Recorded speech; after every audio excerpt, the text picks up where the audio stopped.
الحمد لله الذي يكذف إذا شاء في قلوب المريدين لوعة الإرادة فيزعجهم إلى سلوك سبيل السعادة التي هي الإيمان والإبادة ومحو كل رسم وعادة. ونصلي ونسلم على سيدنا محمد سيد أهل السيادة وعلى آله وأصحابه سادات القادة. أما بعد، أيها المحترمون، para alim ulama, para habaib, ayahanda kita bersama Al-Habib Abdullah Al-Habsyi, Al-Habib Hussein Al-Habsyi, semoga Allah subhanahu wa ta'ala berkah beliau, Allah turunkan rahmatnya sehingga kita termasuk orang yang beruntung nantinya tak kalah kembali kepada Allah subhanahu wa ta'ala. Allah panjangkan umur mereka, Allah berikan kepada mereka kesehatan dan afiat yang sehingganya senantiasa mengingatkan kita akan ajaran mereka orang-orang sebelum kita. Amin, Allahumma amin. Segenap para habaib, para syaraif, begitu juga para tuan guru, para masyayikh, segenap asatidah, tak lupa pula yang kami hormati aparatur negara yang malam ini hadir di antara kita, begitu juga segenap aparatur negara baik sipil maupun militer, hadirin hadirat ikhwan akhwat yang dimuliakan oleh Allah. Alhamdulillah, ketika Allah subhanahu wa ta'ala mudahkan langkah kaki kita. Alhamdulillah, ketika hati ini oleh Allah subhanahu wa ta'ala digerakkan untuk berkumpul di tempat ini. Alhamdulillah, ketika lisan kita mau bersalawat kepada baginda Rasul sallallahu alaihi wa alihi wasallam. Sebuah nikmat yang Allah berikan kepada kita, tak kala kita masih diperkenankan untuk melakukan ta'abbud kepadanya, beribadah kepada Allah subhanahu wa ta'ala. Jika kita masih mampu melakukan ibadah, maka sungguh rahmat Allah masih menaungi kita semua. Semoga Allah subhanahu wa ta'ala senantiasa memayungi kita dengan kasih sayangnya. Amin, Allahumma amin. Salawat dan salam atas baginda Rasul sallallahu alaihi wa alihi wasallam, yang karenanya lah kemudian kita berharap kepada Allah agar kelak syafaatnya Allah berikan kepada setiap mereka yang mau bersalawat kepada baginda Rasul dari umat baginda Rasul sallallahu alaihi wa alihi wasallam. Begitu juga kepada para sahabat, keluarga baginda Rasul sallallahu alaihi wa alihi wasallam, tabi'in wa alaina ma'hum wa fihim bi rahmatika ya arhamar rahimin. Hadirin hadirat yang dimuliakan oleh Allah, jika kita berbicara tentang haul adalah merupakan sebuah putaran waktu selama 1 tahun lamanya, yang kemudian hal ini dijadikan sebuah adah kebiasaan di negeri kita.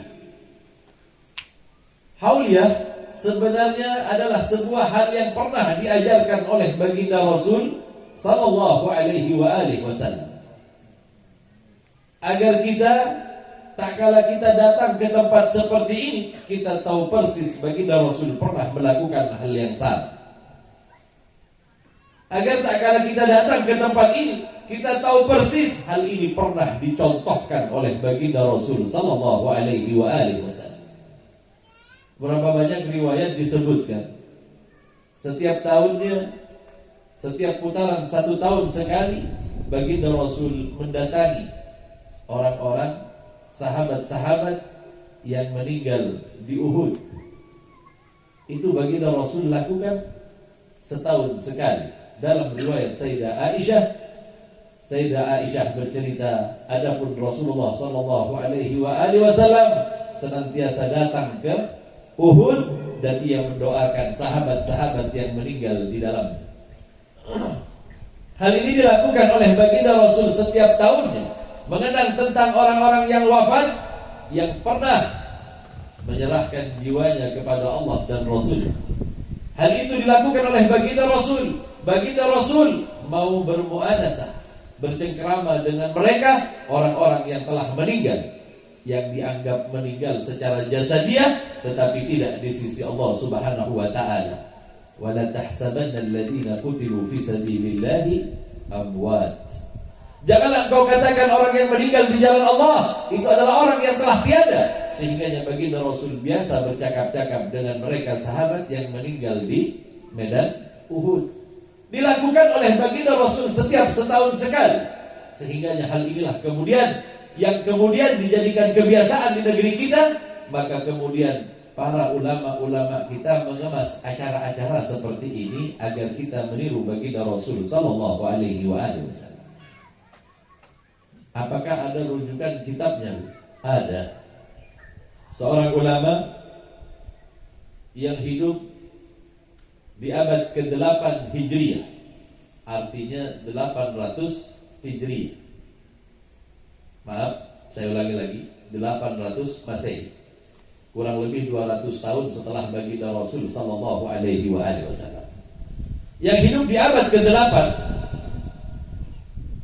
seorang yang bernama Ishaq bin Rawahai. Ia adalah seorang ulama yang memiliki kecakapan di dalam ilmu hadis. Konon ia pernah mendiktikan, membacakan 11.000 hadis kepada murid-muridnya yang ada di hadapannya. Ini didikte 11.000 hadis bersama sanad-sanadnya, Pak. Bukan cuma matan hadisnya, tetapi diriwayatkan dari siapa? Ia sebutkan satu persatu. Sebagian di antara murid-muridnya semuanya menulis. Sebagian ada yang telat, yang gak dapat waktu untuk menulis. Kemudian apa? Salah seorang di antara mereka berkata, wahai guru, gak ada salahnya engkau ulang kembali kepada kami apa yang telah engkau sebutkan dari 11.000. Maka beliau kemudian mengulang kembali 11.000 hadis, didengarkan oleh murid-muridnya, sedikit pun tak ada perkataan salah dari apa yang disebutkan dari sebelumnya, sama persis. Siapa namanya? Abu Ya'qub Ishaq bin Rawahai. Beliau adalah ulama yang berguru kepada Imam Syafi'i. Beliau adalah salah satu murid dari Imam Syafi'i. Beliau juga adalah seorang yang memiliki kemampuan di dalam ilmu hadis yang luar biasa. Dia dapat menghafal hadis dan mendengarkannya sehingga jadi diperdengarkan kepada orang, dan dia juga mendengarkan kepada hadis yang dibaca. Ini contohnya masalah gini. Murid yang satu baca hadis di sebelahnya, baca hadis. Beliau juga sedang membaca hadis kepada, mendiktikan hadis kepada murid. Jika terjadi kesalahan apa yang dibaca oleh muridnya, dia mengetahuinya walaupun dia sedang bercakap-cakap dengan orang yang di depannya untuk mendiktikan bacaannya. Saking kuatnya hafalan dari Ibnu Rawahai.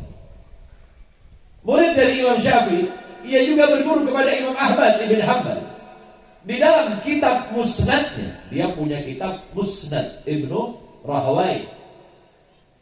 Di dalam kitab Musnadnya itu dia bercerita, adalah baginda Rasul sallallahu alaihi wasallam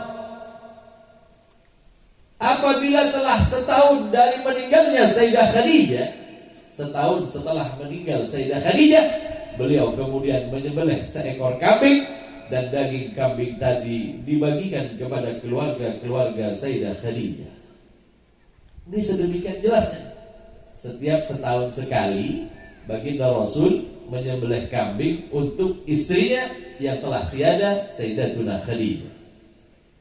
Menyembelih kambing, kambing bukan hadangan, sama aja artinya menyembelih.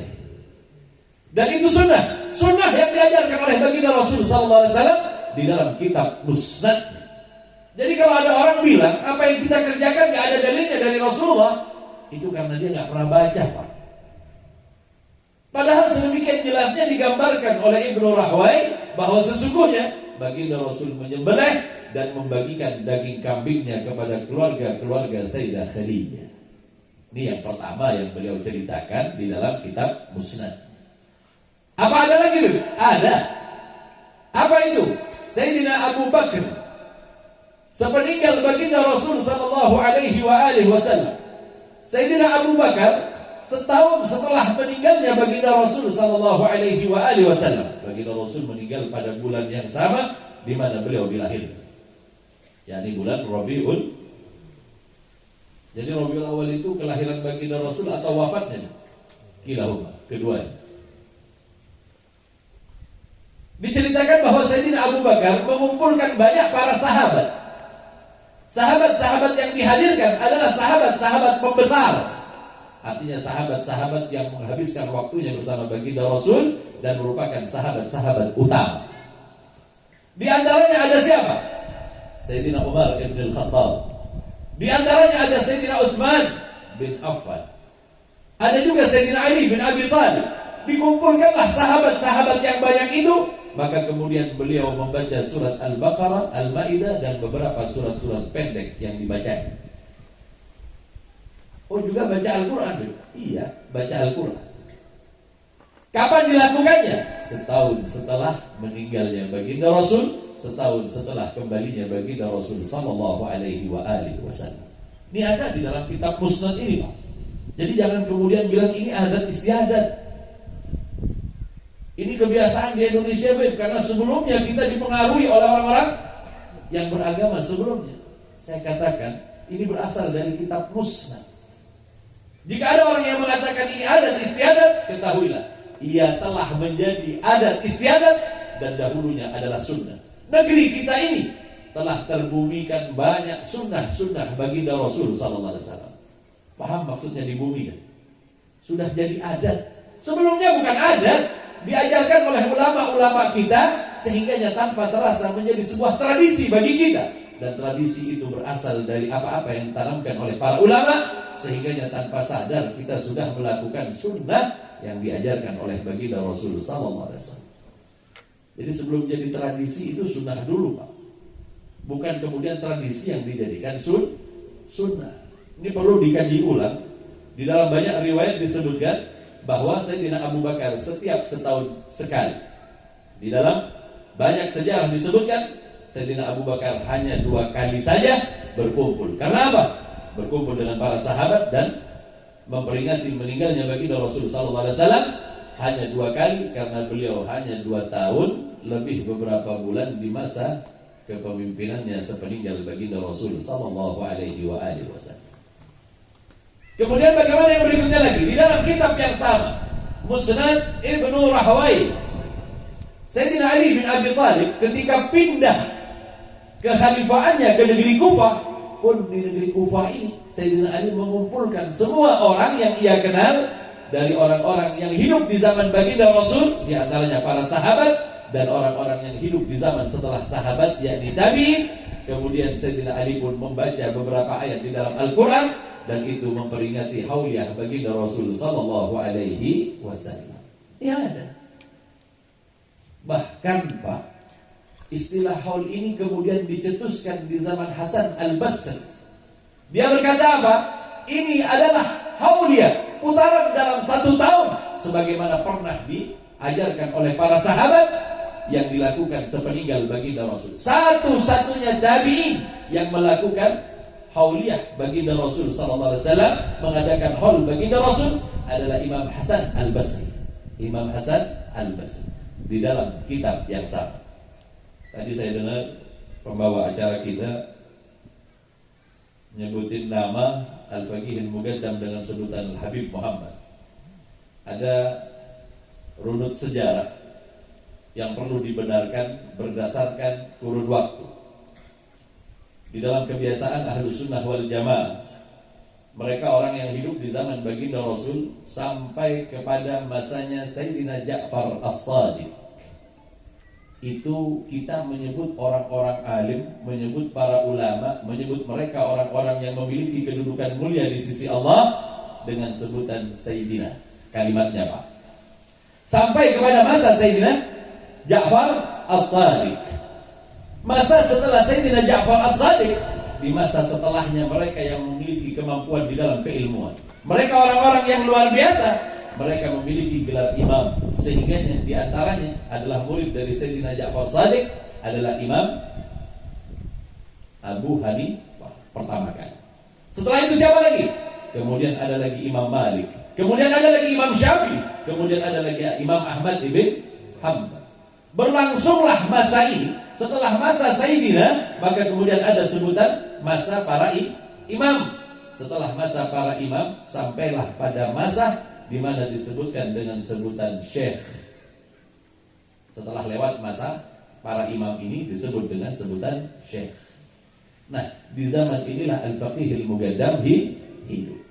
Beliau mendapat julukan Al-Ustadzul A'zam Al-Faqihil Muqaddam Muhammad bin Ali Ba'alawi.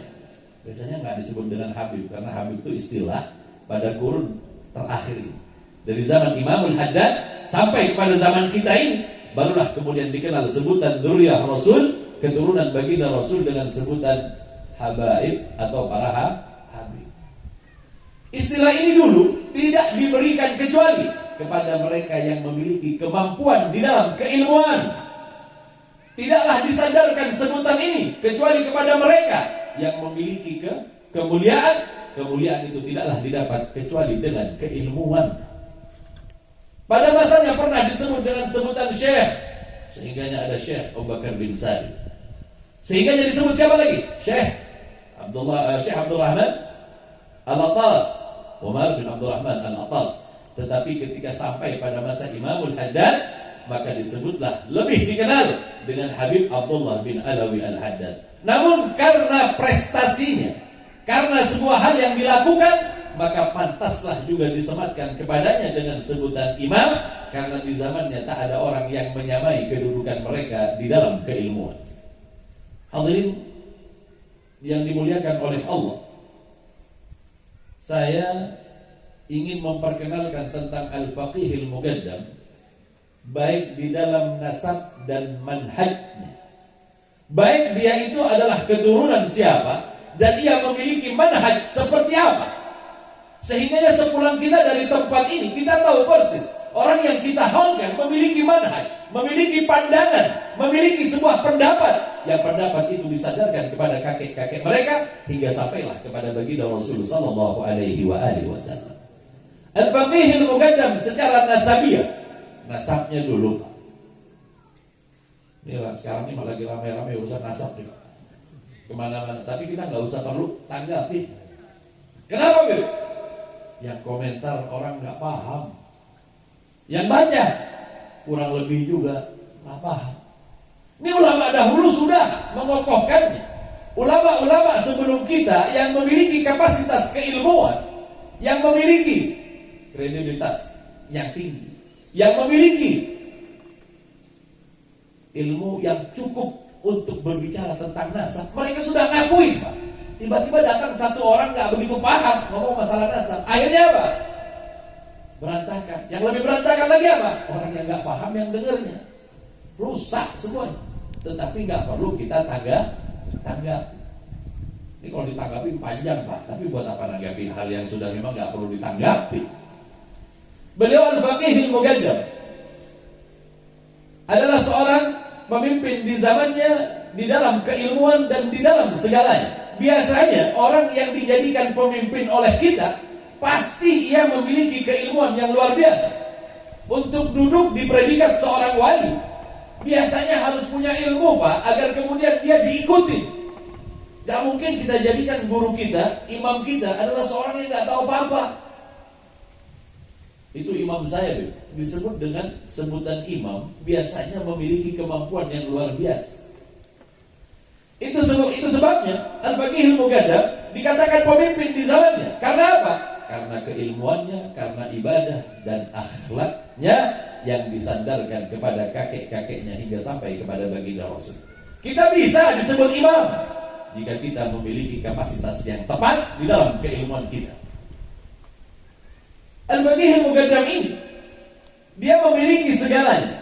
Nasab yang indah, keilmuan yang luar biasa, ibadah yang gak tertandingi di masanya, akhlaknya bukan lain berasal dari baginda Rasul sallallahu alaihi wasallam. Coba kita lihat secara nasabiahnya.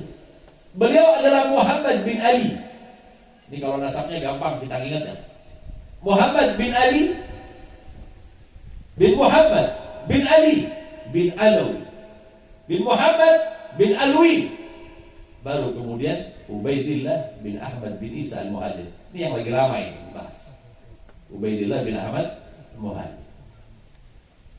Masalahnya yang nulis nasab orang Irak. Sedangkan Ubaidillah bin Ahmad bin Isa al-Muhajir, kita nih yang pernah ke Hadramut, kita ziarah ke kuburannya Pak, ada kuburannya Pak. Makanya jangan ngancurin kuburan Pak. Biar gak hilang peradaban kita. Agar kita tahu bahwa dulunya ada sebuah peradaban, dan peradaban itu menyisakan sebuah gambaran kepada kita. Islam dilarang menghancurkan suatu peradaban. Takutnya nanti orang menyembahnya. Tidak ada yang menyembah kuburan kecuali orang bodoh. Tidak ada yang datang ke kuburan dan minta kepada kuburan kecuali orang lagi bingung Pak. Minta nomor togel ke kuburan. Ya itu. Kalau kita datang kepada kuburan, nggak ada niatan kita kemudian minta sama kuburan. Kita berdoa kepada Allah. Berwasilahkan mereka orang-orang yang dekat kepada Allah. Kita berziarah kepada orang tua kita semata-mata karena bentuk berbaktinya kita setelah meninggalnya mereka, setelah mereka tiada, itu bentuk dari berbaktinya kita. Nasab al-Faqih al-Muqaddam dari Ubaidillah bin Ahmad bin Isa al-Muhajir. Isa bin Muhammad, Muhammad bin Ali al-Uraidi. Ali al-Uraidi Ibn Ja'far Shadiq. Ini yang kemudian pertama kali disebut dengan gelar Imamul A'imah, imam para imam. Karena apa? Guru bagi mereka, imam di dalam keilmuan kita. Konon Sayyidina Ja'far As-Shadiq atau Imam Ja'far Shadiq, karena beliau ada di pertengahan perpindahan zaman antara Sayyidina dan Imam, ia adalah tokoh yang di zamannya tak ada orang yang menyamainya. Semua orang-orang berkata beliau itu Sayyidina Ja'far As-Shadiq, imamu ahli syariah, pemimpin di dalam ilmu syariat. Karena di zamannya hampir semua imam belajar kepada beliau. Imam Abu Hanifah berguru kepada Imam Ja'far Shadiq. Imam Syafi'i berguru kepada Imam Ja'far Shadiq. Mendapati sedikit waktu belajar kepada Sayyidina Ja'far Shadiq, Imam Malik. Setelahnya Imam Syafi'i belajar kepada Imam Malik. Setelahnya Imam Ahmad ibn Hanbal belajar juga kepada Imam Syafi'i. Sehingganya hampir semua berbicara tentang syariah kembali kepada Sayyidina Ja'far Shadiq. Sehingganya para ulama menyebutkan imamu ahli syariah, imam di dalam syariat. Hampir semuanya kita berpegang kepada madhab yang kemudian berujung kepada Sayyidina Ja'far As-Shadiq. Ulama juga menyebutkan beliau itu bukan cuma imamu ahli syariah, akan tetapi juga imamu ahli haqiqah. Apa maksudnya? Setiap tarekat di dalam Islam, setiap ajaran sufi, setiap ajaran tasawuf, setiap ajaran tazkiyah, semuanya harus bermuara kepada Sayyidina Ja'far Shadiq. Jika tidak bermuara kepadanya, sanadnya dianggap putus dan batal. Ini kalau kita belajar di dalam ilmu tasawuf, Pak, pasti bertemunya kepada Sayyidina Ja'far Shadiq. Nah, Sayyidina Ja'far Shadiq ini adalah kakek bagi Al-Faqih al-Muqaddam. Siapa sebenarnya Sayyidina Ja'far Shadiq? Beliau adalah putra dari Sayyidina Muhammad al-Baqir. Sayyidina Muhammad al-Baqir adalah merupakan putra dari Sayyidina Ali Zainal Abidin. Dan Imam Ali Zainal Abidin atau Sayyidina Ali Zainal Abidin, inilah yang disebut dengan Sibtun Nabi SAW, cucu dari baginda Rasul yang berasal dari keturunan Al-Husain, Ali ibn al-Husain, cucu dari baginda Rasul SAW yang berasal dari anak baginda Rasul Sayyidah Fatimah Az-Zahra. Bib nasabnya diambil dari garis perempuan, betul. Kenapa? Karena banyak hujah dari baginda Rasul di dalam hadis. Kenapa baginda Rasul yang meneruskan tongkat estafetnya dari anak perempuan? Ulama semuanya berembuk, kenapa bukan anak laki-laki? Pak, Nabi Allah Ibrahim itu punya anak, semuanya nabi. Seandainya Rasulullah punya anak laki-laki dan hidup, tentulah mereka akan menjadi nabi. Allah hendak memutus kenabian, maka kenabian tadi diputus oleh Allah dengan memberikan kepada nabi tadi seorang anak perempuan. Caranya Allah Ta'ala memutus kenabian. Kalau enggak putus, Pak. Bukankah baginda Rasul paling mulianya nabi? Bukankah baginda Rasul yang merupakan sentral dari ajaran kenabian? Jika Nabi Allah Ibrahim memiliki anak, kedua-duanya adalah nabi, maka Allah Subhanahu wa Ta'ala pasti memuliakan baginda Rasul dengan setiap anaknya akan menjadi nabi. Namun Allah berkehendak baginda Rasul adalah penutup, dan penutupnya itu dengan seorang wanita yang bernama Sayyidah Fatimah Az-Zahra.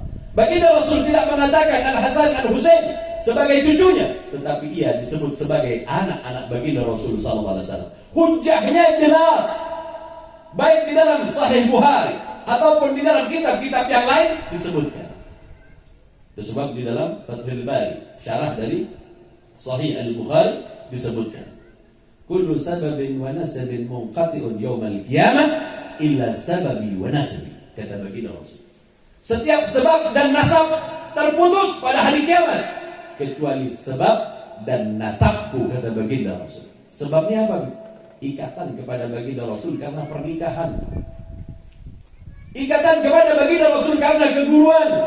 Kita berguru kepada bukan habaib umpamanya, kepada seorang tuan guru yang ia memiliki sanad yang bersambung kepada baginda Rasul. Ini namanya ikatan sabab.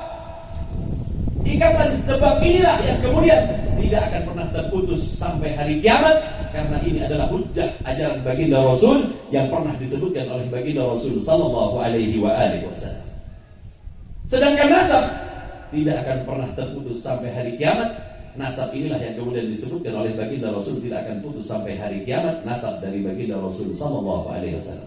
Hujjahnya terlalu kuat jika orang bilang keturunan baginda Rasul itu enggak ada. Pak, Bu, mohon maaf, saya selingi dengan pelajaran yang agak umum. Alhamdulillah, sebelum ke Hadramut saya sempat belajar kuliah juga.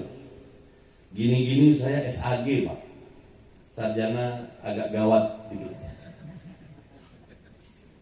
Di YIN Malang. Saya alumni YIN Malang pada lulusan tahun 99. Ketika saya baca di dalam banyak kajian sejarah, saya tertarik kepada sejarah orang-orang Orientalis. Orang Orientalis ini suka ngubah-ngubah. Orientalis ini suka menelikung sejarah sehingganya kemudian jauh dari yang sesungguhnya. Orientalis ini sebenarnya orang yang gak suka sama Islam, wabil khusus kepada Islam. Mereka bermusuhan kepada setiap agama sehingganya mereka tidak memiliki agama. Mereka pernah memperhatikan setiap agama, diperhatikan satu-satu agama. Datang agama yang pertama yang dinisbahkan kepada kesukuannya disebut dengan Israel, padahal Israel bukan agama. Bani Israel ini adalah orang yang berpegang kepada ajaran Nabi Allah Musa. Nabi Allah Musa nggak genap 40 hari, orang-orang Israel udah berbeda yang disembah. Mereka menyembah anak sapi. Belum 40 hari ditinggal, Nabi Musa masih ada. Ajarannya sudah berubah. Datang agama yang berikutnya, yang kemudian kita mengenalnya dengan sebutan Nasrani. Ini kajian umum di dalam ilmu teologi namanya, ketuhanan, masalah ketuhanan. Di sana dibahas tentang sejarah. Ketika saya baca dalam banyak referensi, bukan cuma satu buku aja, banyak buku yang saya baca. Di antaranya ini yang dapat saya simpulkan sedikit aja, biar kita jadi paham sebenarnya agama ini gimana. Diperhatikanlah agama yang ketiga yang disebut dengan Islam. Tahun demi tahun, ratusan tahun sepeninggal baginda Rasul, agama ini bukan semakin sedikit, semakin banyak pengikut. Kewalahan orang-orang Orientalis kemudian apa? Berusaha untuk menyelewengkan, menjauhkan ajaran Islam dari orang Islam sendiri. Sehingganya mereka memperhatikan gimana caranya menghancurkan Islam sebagaimana hancurnya agama-agama yang lain. Jika penganut dari Taurat sudah hancur agamanya, sudah berubah agamanya, di saat Nabi Allah Musa masih ada, ini ajaran Nabi Allah Isa Baru saja Nabi Allah Isa diangkat oleh Allah, ia sudah dituhankan, Pak. Coba bayangin, baru saja diangkat, baru ditinggal oleh Nabi Allah Isa, berubah jauh ajaran. Tetapi ketika mendapati Islam, sampai sekarang nggak ada yang nyembah baginda Rasul, nggak ada. Nyembah kuburan nggak ada juga.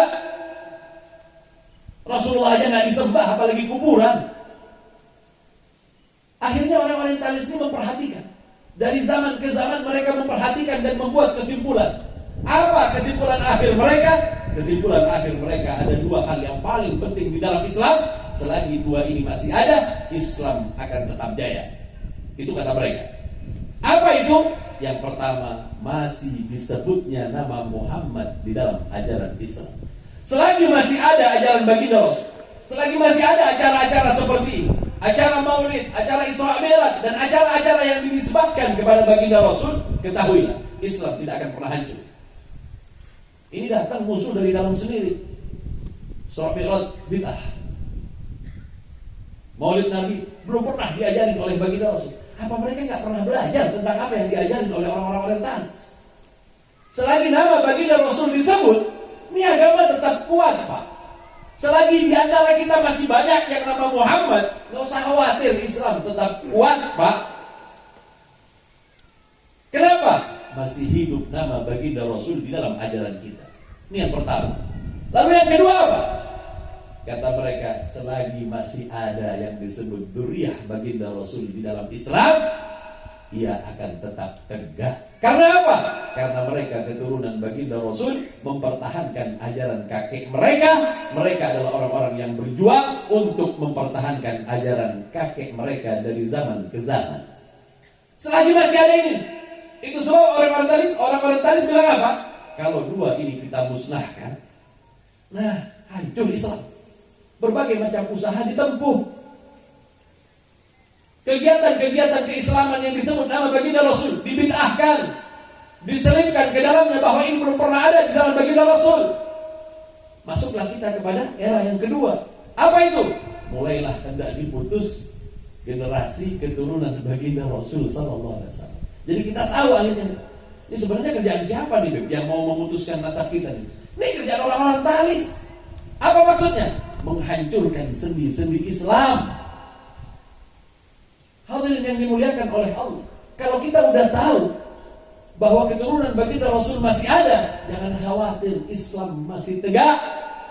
Sampai suatu ketika datang ketentuan Allah, di mana mereka semuanya dibantai, di mana mereka semuanya dibunuh, saat itulah ketahuilah ajaran Islam akan roboh dengan sendiri. Dan itu di dalam ilmu masalah hari akhir disebut dengan marhala Sufyaniyah. Ini saya nggak mau cerita ini, Pak, saya mau cerita bagi ilmu gandam, Pak. Cuman kalau diterusin ke subuh gitu. Dah selesai. Cerita itu udah selesai, kita udah tahu. Berarti dzurriyyah ada, beda? Ada, dan mereka lah di antara orang-orang yang mempertahankan nilai-nilai keislaman, dan selagi mereka ada akan tegak Islam dan akan semakin jaya Islam jika mereka masih ada. Itu sebab orang-orang orientalis tahu kelemahan Islam itu pada dua titik sentral ini yang paling utama.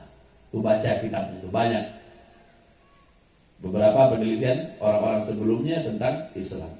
Diikutin Islam ratusan tahun, bahkan kita sudah 1400 tahun, 1445 tahun ditinggal baginda Rasul, agama ini masih tetap ada. Agama ini tetap sama. Kecuali setelah munculnya Az-Zaitun yang aneh-aneh juga.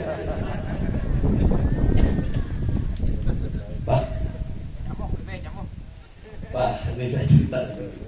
Di antara mazhab yang ada, nggak ada sholatnya yang beda, Pak. Sama. Puasanya sama, sholatnya sama, Al-Qurannya sama, sampai sekarang. Muncul yang begini maksudnya apa, Bro? Mau menghancurkan Islam dari dalam, dari luar nggak bisa, dari dalam. Na'udzubillah waliyadzubillah. Begitu kuatnya serangan kepada Islam pada masa sekarang ini, maka dimintalah kita tetap berpegang kepada ajaran baginda Rasul sallallahu alaihi wasallam. Nah, kita setelah tahu nasab dari Faqihul Mugaddam, kita juga harus tahu manhajnya bagaimana. Ajarannya bagaimana, Bu? Ajaran Al-Faqih Al-Muqaddam adalah ajaran yang dibawa oleh kakeknya baginda Rasul sallallahu alaihi wasallam. Didapat dari siapa, Bu? Dari guru-gurunya, dari ayah-ayahnya, hingga sampai kepada baginda Rasul sallallahu alaihi wasallam. Mari kita lihat bagaimana sih Al-Faqih Al-Muqaddam kemudian mencermati tentang ajaran kakeknya.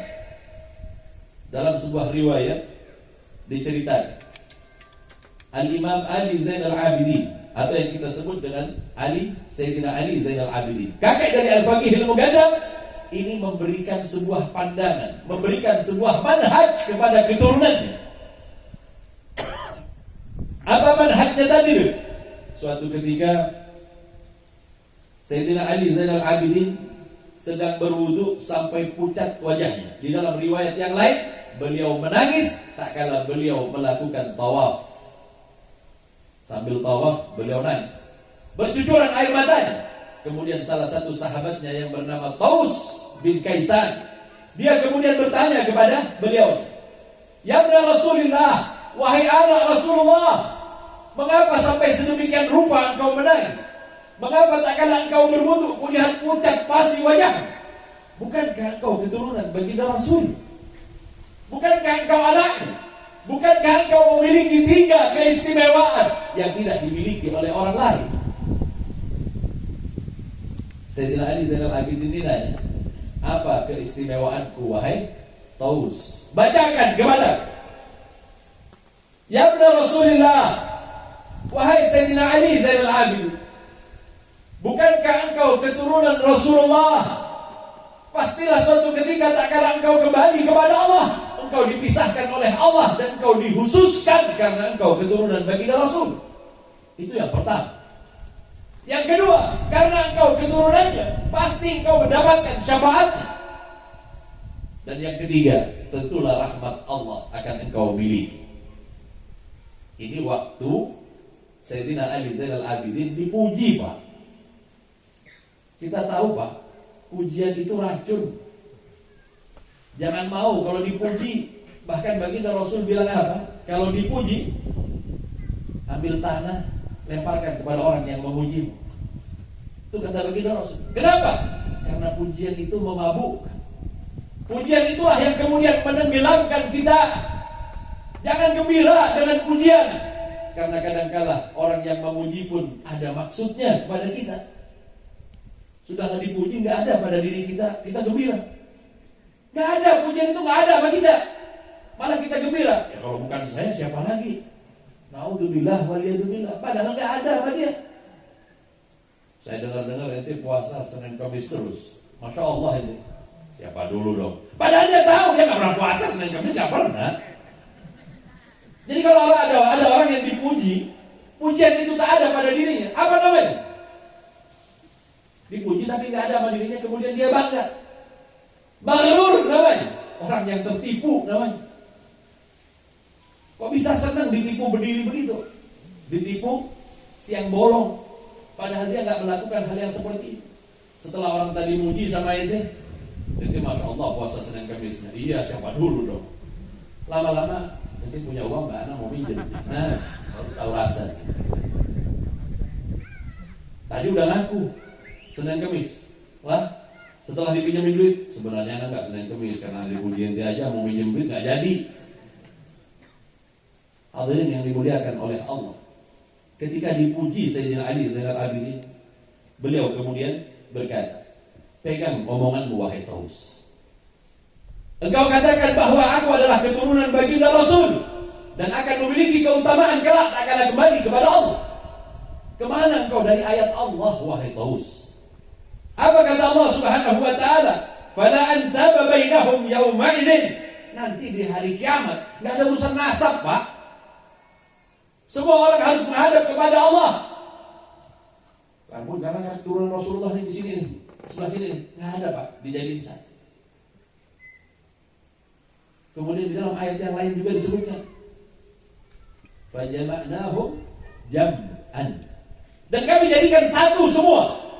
Entah ia dunia Rasul, entah ia keturunan Rasulullah. ia akan dibangkitkan bersama-sama dan harus menuju kepada mahsyarnya Allah Subhanahu wa taala. Enggak gila kepada pujian Sayyidina Ali Zainal Abidin. Dan inilah manhaj.